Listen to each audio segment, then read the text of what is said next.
अखिल भारतीय संत समिति की बैठक आज बाबा भीखमदास ठाकुरवाड़ी में आयोजित की गई।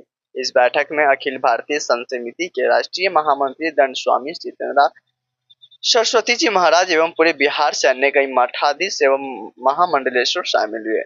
इस मौके पर सूर्य नारायण दास का ताजपोशी कर उन्हें आने वाले दिनों में बाबा भीखमदास ठाकुरवाड़ी का उत्तराधिकारी घोषित किया गया।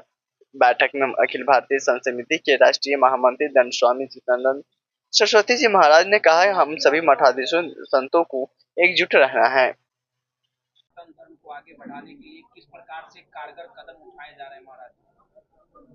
अखिल भारतीय संत समिति सनातन हिंदू धर्म की वैश्विक संस्था है और बिहार प्रदेश इकाई की आज यहाँ बैठक है। हम रूटीन में बैठक हर तीसरे महीने करते ही हैं। इसके पहले वाली बैठक धर्मदास जी महाराज जी के यहाँ हुई, आज यहाँ बैठक हुई। और चूंकि आज की बैठक बिहार में आगामी विधानसभा चुनाव के लिए ये लोकतंत्र की जननी की भूमि है। आदि लोकतंत्र तो वैशाली से ही प्रारंभ हुआ, तो सारी चीजें तो लोकतांत्रिक पद्धतियों में रहती हैं।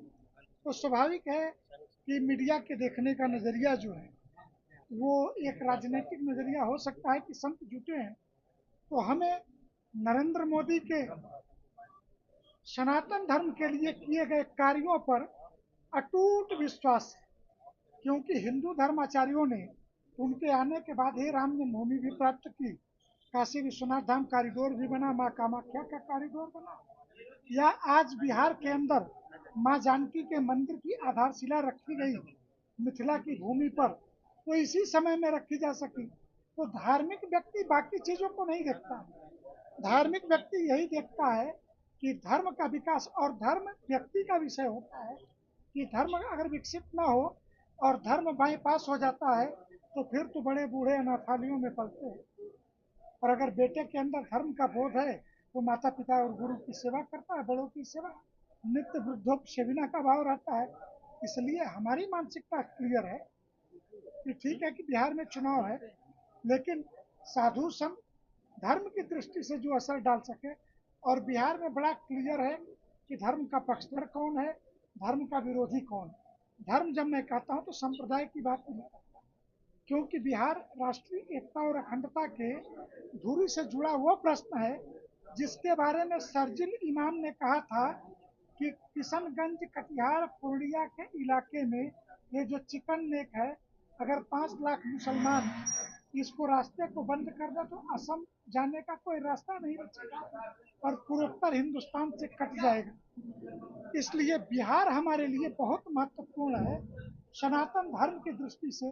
क्यों वो दावा ये अन्य धर्मावलंबियों को लेकर ही क्यों कर रहा है?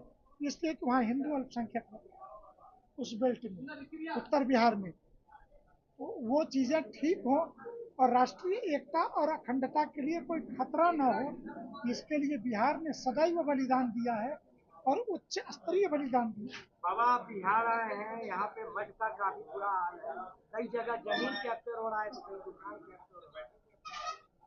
ये बहुत लंबे समय से भूमाफियाओं की नजर है। मेरे कहने पे जब यहाँ पर क्या कर रहे हो यार? मेरे कहने पर यहाँ पर गन्ना और राजस्व मंत्री प्रमोद कुमार जी थे, उन्होंने सारे सर्वे कराए। विधानसभा के पटल पर लगभग 12,000 हेक्टेयर जमीन मठ मंदिरों की है। हमने यह भी स्वीकृति दी थी उस समय की केंद्रीय विद्यालयों के लिए कि यहाँ के प्रत्येक जिले में केंद्रीय विद्यालय खुले बिहार के। तो यह प्रश्न खड़ा हुआ था कि बिहार सरकार ने कहा जमीन नहीं। हमने कहा हमारी जमीनें जो गुंडे माफियाओं के कब्जे में है आप मुक्त कराइए और उसमें से हम जमीन देते हैं।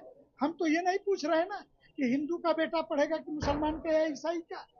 हमारे मठ मंदिर की जमीन किसी भू माफिया और गुंडे के कब्जे में है, वो सरकार मुक्त करा दे। उसमें से केंद्रीय विद्यालय के लिए जितनी जमीन चाहिए हर जिले में वो हमसे ले ले और शेष जमीन साधु संतों को उस पर काबिज होने दे। बिहार सरकार से क्या उम्मीद? बिहार सरकार से तो वर्तमान सरकार से इसी सरकार के मंत्री ने नीतीश कुमार के ही नेतृत्व में ये सारा सर्वे कराया, ये सारी योजना बनाई, केंद्रीय विद्यालयों के लिए हमने स्वीकृति दी। लेकिन वर्तमान की व्यवस्था में जो बीच में आना जाना जो लगा, आओ सनम जाओ सनम, उसमें जो कुछ माफिया घुसे सत्ता के अंदर, उन्होंने बड़ा नुकसान किया और विषय रुक गया। तो आप तो जानते हैं कि एक चलती हुई रेलगाड़ी अगर रुक जाए तो थोड़ा जोर मारना पड़ता है, और चुनाव के टाइम जोर मारने को तो आप हमको भी राजनीतिक मान लेंगे। तो चुनाव के बाद जो भी सरकार बने, और बिहार की जनता ने हमेशा राष्ट्रहित में मतदान किया है, देश की एकता और अखंडता के लिए। और संविधान सभा के अध्यक्ष डॉक्टर राजेंद्र प्रसाद थे, जो इसी बिहार में पैदा हुए। इसलिए संविधान की कीमत जितना बिहार जानता है, उतना दुनिया में कोई नहीं जानता, न भारत का अन्य व्यक्ति जानता है। हाँ, संविधान के नाम पे भुनाने वाले कुछ महापुरुष कुछ के नाम भुनाए, लेकिन संविधान सभा के अध्यक्ष डॉक्टर राजेंद्र प्रसाद जी थे। और लोकतंत्र के लिए इमरजेंसी के विरुद्ध संघर्ष लोकनायक जयप्रकाश ने किया, वो भी बिहार की भूमि से। इसलिए लोकतंत्र की कीमत, संविधान की कीमत, ये दोनों बिहार की धरती जानती है। तो कभी राष्ट्र की एकता और अखंडता पे ये आंच नहीं आने देगी, और कभी उत्तर बिहार की भूमि से जैसा सर्जिल इमाम बोलता था, वैसा कभी राष्ट्रद्रोहियों को वहां पनपने नहीं देगी। ये बिहार में एक बात कहूं, बिहारी गरीब हो सकता है, बिहारी के जेब में पैसा नहीं होगा, बिहारी बेरोजगार हो सकता है, ये सारी बातें हम मान सकते हैं, लेकिन बिहारी का स्वाभिमान और बिहारी के राष्ट्रभक्ति पे दुनिया में कभी संदेह नहीं किया जा सकता। अगर बिहार दास में क्या कुछ चर्चाएं हुई और किस प्रकार से सनातन धर्म को आगे बढ़ाने? अखिल भारतीय संत समिति का यहाँ बैठक हर साल होते हैं, और समिति आज ये बैठक में हुई कि ट्रस्ट बोर्ड में सभी मठ मंदिरों को बर्बाद कर रखा है। दूसरी चीज़ क्या है कि वहाँ 6-7 गो दलाल बाहर बैठे रहते हैं, सब साधु के लोगों को ठगते हैं, और वहाँ घूस का चल रहा है बहुत ज़्यादा, जो ज़्यादा पैसा दिया उसको वैसा चीज़ मिलता है। धार्मिक न्यास बोर्ड में अभी तुरंत एक महात्मा कहे कि 10,000 दिए तो महंथी का उनको जगह मिला। 2 आदमी लड़ रहे थे, एक आदमी ने पैसा दिया, उसको महंथी मिल गई।